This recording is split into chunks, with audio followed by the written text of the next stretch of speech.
Aujourd'hui, je vous recommande le travail d'Anouk Perry, qui est une podcasteuse, une créatrice indépendante, et qui a pas mal marqué de son nom, il me semble, le petit monde du podcast français et francophone. Elle a fait des dizaines et des dizaines d'épisodes en son nom, des enquêtes, des témoignages, de l'interview, de la création sonore. Il y a vraiment un peu de tout sur la forme, et il y a un peu de tout sur le fond aussi. C'est hyper difficile de décrire de quoi parle Anouk Perry. Il y a globalement des sujets dont on parle pas trop ailleurs, qui sont un peu tabous, beaucoup de trucs autour de la sexualité, mais pas que. Et je vous donne quelques noms d'épisodes, parce que là je peux pas vous en dire plus.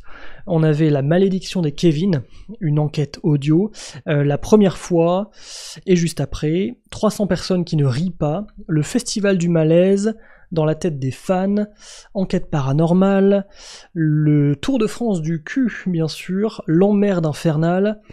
Pendant le confinement, on avait la série Confine et Nuphar, devenir Lady Memory, etc., etc. C'est vachement bien. Allez découvrir Anouk Perry. Et moi, je vous dis à demain. En fait, je ne m'attendais pas du tout à ça. Est-ce que tu as demandé à tes parents pourquoi ils t'ont appelé Kevin ? Mes parents, je leur ai demandé pourquoi ils m'ont appelé Kevin, parce que franchement, honnêtement, bon, ils pouvaient pas savoir que ça allait devenir un prénom de merde, mais franchement, je leur ai demandé, et apparemment, c'est une tendance. Là où il y a le plus de Kevin, c'est l'année de mon année de naissance, 1991.